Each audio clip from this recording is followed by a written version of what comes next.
10 മണിക്ക് എത്തുമെന്ന് പറഞ്ഞിട്ട് ഇതിപ്പോ മണി 10:45. എനിക്ക് തോന്നുന്നത് ഡോക്ടർ അകത്തുണ്ടാവുമെന്നാ. ഈ കോമ്പൗണ്ടിന് ഒരു ഗേറ്റല്ലേ ഉള്ളൂ മഹാദേവ. അതെ. ആ വഴിക്ക് ഏതായാലും ഡോക്ടർ വന്നിട്ടില്ല. പിന്നെ ഏത് വഴിക്ക് അകത്ത് കയറിയിട്ടുണ്ടാവും? മണ്ണ് തുറന്ന് ഗുഹയുണ്ടാക്കി ആ വഴിക്കോ? നമ്മളിപ്പോ ഇവിടെ വന്നിട്ട് അരമണിക്കൂർ ആയതല്ലേ ഉള്ളൂ. അതിനു മുൻപേ ഡോക്ടർ വന്നിട്ടുണ്ടെങ്കിലോ? ഏയ്, എനിക്ക് തോന്നുന്നില്ല. അമ്മാവനെ ഒരു കാര്യം ചെയ്യും, ഒന്ന് അകത്ത് കയറി നോക്ക്. എന്തോന്ന്? ഡോക്ടർ എത്തിയൊന്ന്. അയ്യോ, അതെ, നീ എന്ന് നോക്കുന്നല്ലേ നല്ലത്. അമ്മാവൻ ചെന്ന് നോക്കുന്നതാ എനിക്കിഷ്ടം. അത് വേണ്ട. അമ്മാവൻ എന്റെ അമ്മാവനല്ലേ, അമ്മാവൻ മുൻകൈ എടുക്കണ്ടേ എല്ലാ കാര്യത്തിനും. എടാ, ഞാൻ മുൻകൈ എടുത്തി എന്നാലേ അകത്തുനിന്നൊരു പിൻകൈ വന്ന് എന്റെ കൊങ്ങാക്കി പിടിക്കും. അതേത് കൈ? ആസ്മാക്കാരന്റെ ബന്ധുവിന്റെ കൈ. അന്നടിച്ച അടിയുടെ വേദന ഇന്നും എനിക്ക് മാറിയിട്ടില്ല. നിനക്കൊന്നും പോയി നോക്കിയാലെന്താ? നോക്കാവുന്നതേ ഉള്ളൂ. പക്ഷെ എന്റെ നക്ഷത്രത്തിൽ ഇപ്പൊ ജന്മശനിയാ. ഈ സമയത്ത് അനിഷ്ട സംഭവങ്ങളിൽ നിന്ന് മാറി നിൽക്കണമെന്ന് ജ്യോത്സ്യം പറഞ്ഞു. അതുകൊണ്ടാ. എങ്കിൽ ആ ജ്യോത്സ്യനെ ഒന്ന് പരീക്ഷിക്കണമല്ലോ. നീ ചെല്ലേ. നമ്മൾ ഒരിക്കലും ശാസ്ത്രത്തെ വെല്ലുവിളിക്കരുത് അമ്മാവ. ഇത് ഞാനാ. നീയായിരുന്നോ? പുതിയ ഡോക്ടർ വന്നോ? വേലായുധ ഒരുത്തിനും വന്നില്ല. സാർമാരെന്താ ഇവിടെ ഒളിച്ചു നിൽക്കുന്നേ? ഒളിച്ചതല്ല. ആസ്മാക്കാരന്റെ ബന്ധു അകത്തുണ്ടോ വേലായുധ? അത് ശരി. അപ്പൊ അവരെ പേടിച്ചൊളിച്ചതാണല്ലേ? ആസ്മി ബന്ധുവൊക്കെ ഇന്നലെ പോയി. ഭാഗ്യം. ഇവിടെ ഒരു പാട് കാണുന്നുണ്ടോ? എന്താ? പോകുന്ന പോക്കില് അവരെന്നും തല്ലി. സാരമില്ല. ഈ മാസം നിനക്ക് 10 രൂപ അധികം ശമ്പളം തന്നേക്കാം. അതിരിക്കട്ടെ, ആസ്മാക്കാരൻ പോകുമ്പോ ഹോസ്പിറ്റൽ ബില്ലൊക്കെ സെറ്റിൽ ചെയ്തോ? ആ പ്രശ്നത്തിൽ എനിക്ക് അടി കൊണ്ടത്. പോവാന്ന് പറഞ്ഞപ്പോ ഞാൻ ബില്ലും കൊണ്ട് ചെന്നതായിരുന്നു. അമ്മ ഇത് കാറ് വരുന്നു. അത് ഡോക്ടറെ ഇത് പടക്കാണ്. ഡോക്ടർ ഇറങ്ങി വരുമ്പോ കൊടുത്തോളാം. സൂക്ഷിക്കണം കേട്ടോ, സൂക്ഷിക്കണം, സൂക്ഷിക്കണം.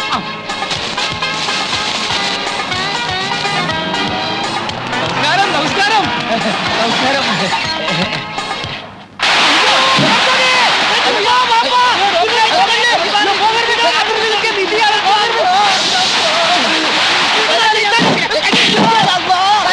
പടക്കമാണ്, പടക്കം. അതെ, നമ്മൾ വിചാരിച്ചു വെടിവെപ്പാണെന്ന്. വിശ്വ ദീപാവലി രണ്ടുമല്ല, ഡോക്ടർക്ക് സ്വീകരണം. അമ്മാവ, അയമൂട്ടി അച്ഛന്റെ ഒരു കുടിയാന്റെ മകനാണ്. അയമൂട്ടി ഡോക്ടർ വന്നില്ലേ? അപ്പൊ ഇതല്ലേ ഡോക്ടർ? അല്ല, ഡോക്ടർ കാറിലുണ്ട്.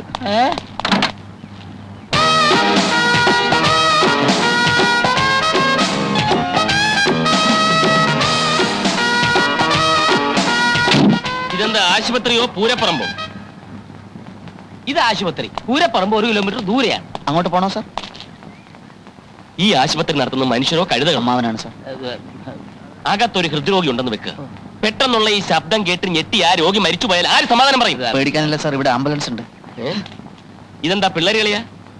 അയ്മുട്ടി, വണ്ടി കയറ്, നമുക്ക് പോവാം. ഡോക്ടർ, ഒരു അബദ്ധം. ഡോക്ടർ സ്വീകരിക്കാനുള്ള ഒന്നും എനിക്ക് കേൾക്കണ്ട. താൻ വന്ന് കാല് പിടിച്ചപ്പം ഒന്നും ആലോചിക്കാതെ കയറിപ്പോന്ന എന്നെ പറഞ്ഞാൽ മതിയല്ലോ. ചുമ്മാതാണോ നല്ല ഡോക്ടർമാരൊന്നും ഇവിടെ സ്ഥിരമായി നിൽക്കാത്തത്? പടക്കം വേണ്ട, പടക്കം വേണ്ട, ഞാൻ അപ്പോഴേ പറഞ്ഞതാ. ഡോക്ടർ, ഇതൊരു ജീവൻ മരണ പോരാട്ടമാണ്. അകത്ത് കിടക്കുന്ന രോഗികളെ ഓർത്തെങ്കിലും ഡോക്ടർ ഞങ്ങളോട് ക്ഷമിക്കണം. അകത്തോട്ട് വന്നാട്ടെ. വിഡ്ഢികളുടെ ഭരണം ഞാൻ അനുവദിക്കില്ല, കേട്ടല്ലോ? അതിന് ഉദ്യോഗസ്ഥനായാലും ശരി, ഉടമസ്ഥനായാലും ശരി. എന്റെ നിയമമാണ് ഇവിടുത്തെ നിയമമെങ്കിൽ ഞാൻ നിൽക്കാം. ഇല്ലെങ്കിൽ പറഞ്ഞോളൂ, ഞാൻ ഇപ്പൊ തന്നെ പോയേക്കാം. എല്ലാം ഡോക്ടർ പറയും പോലെ. അകത്തോട്ട് വന്നാട്ടെ, കയറിക്കട്ടെ. ഓക്കെ. എന്തായി കൊടിയും തോരണമൊക്കെ? ആദ്യം അതഴിച്ചു മാറ്റി.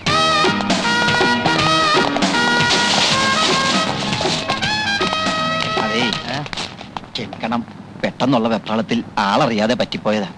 അത് കുഴപ്പമൊന്നുമില്ല. അമ്മാവനത് പുത്തിരിയൊന്നുമല്ല.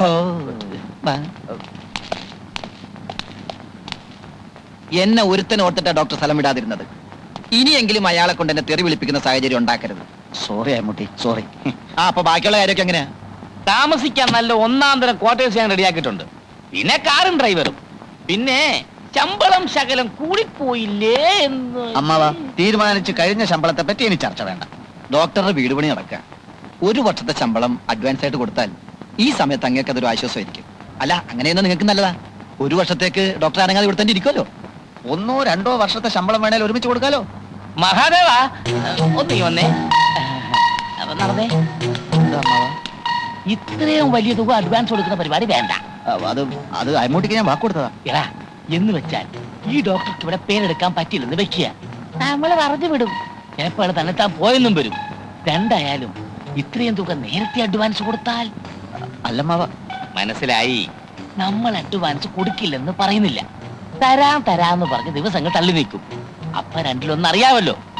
ഏത്? അത് ശരിയാണ്. അപ്പൊ നടക്ക്, നമുക്ക് സംസാരിക്കാം. സിസ്റ്റർ സിസ്റ്റർ സായാഹ്ന സവാരിക്ക് ഇറങ്ങിയതായിരിക്കും അല്ലേ? സോറി സാർ, കുഞ്ഞുണ്ണി ഇന്ന് വല്ലാത്ത ശീലക്കേടിലായിരുന്നു. അത് പുതിയ സംഭവം അല്ലല്ലോ. പുതിയ ഡോക്ടർ ചാർജ് എടുക്കുന്ന നിന്നെങ്കിലും കുറച്ച് നേരത്തെ വരണമെന്ന് ഞാൻ പറഞ്ഞിരുന്നല്ലേ. ഡോക്ടർ വന്നോ സാർ? ഡോക്ടർ വന്നിട്ടില്ല. അങ്ങോട്ട് അകത്തോട്ട് ചെന്നോ, കിട്ടുന്നത് വാങ്ങിച്ചോ. കഴിഞ്ഞ തവണത്തെ പോലെയുള്ള മണ്ണുണ്ണിയൊന്നും അല്ല, പുലിയാ പുലി. അയ്യോ എന്റെ ഈശ്വര. ഇപ്പൊ എങ്ങനെയുണ്ട്? കുറവുണ്ട്. ഈ മെഡിസിൻ തന്നെ കണ്ടിന്യൂ ചെയ്താൽ മതി. Yes doctor.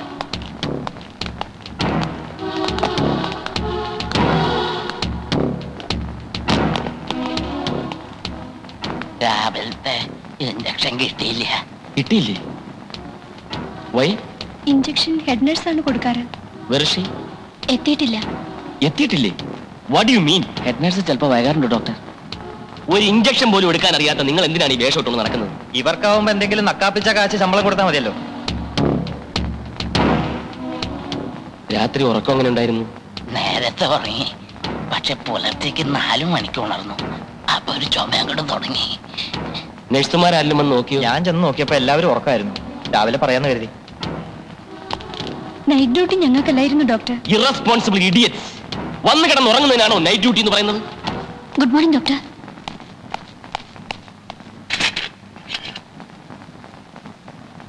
Stop it. മനസ്സിലായില്ല. ഇവരാണ് doctor head nurse. Oh, head nurse. ഞാൻ രാജഗോപാൽ. അബദ്ധത്തിൽ ഇവിടെ വന്ന് പെട്ട ഒരു പാവൻ ഡോക്ടർ. ഇഞ്ചക്ഷൻ മരുന്നൊക്കെ നിങ്ങൾക്ക് തോന്നുന്ന സമയത്തല്ല കൊടുക്കേണ്ടത്. പാവപ്പെട്ട രോഗികളുടെ ജീവൻ കൊണ്ട് പന്താടുകയാണോ? I'm sorry doctor. Shut your mouth. നിങ്ങൾ ഇട്ടിരിക്കുന്ന യൂണിഫോമിന് ഒരു പവിത്രതയുണ്ട്. ഹെഡ് നേഴ്സ് ആണത്രേ, ഹെഡ് നേഴ്സ്. എവിടാ നിങ്ങൾ നഴ്സിംഗ് പഠിച്ചത്? ആരാ നിങ്ങളെ നഴ്സിംഗ് പഠിപ്പിച്ചത്? ഫ്ലോറൻസ് നൈറ്റിംഗേലിനെ പറ്റി കേട്ടിട്ടുണ്ടോ? അവരും നിങ്ങളെപ്പോലെ ഒരു സ്ത്രീയായിരുന്നു. രോഗികൾക്ക് വേണ്ടി സ്വയം സമർപ്പിക്കാനുള്ള ഒരു മനസ്സില്ലെങ്കിൽ ഈ യൂണിഫോം അഴിച്ചു മാറ്റി വല്ല കൂലിപ്പണിക്കും പോയിക്കൂടെ നിങ്ങൾക്ക്?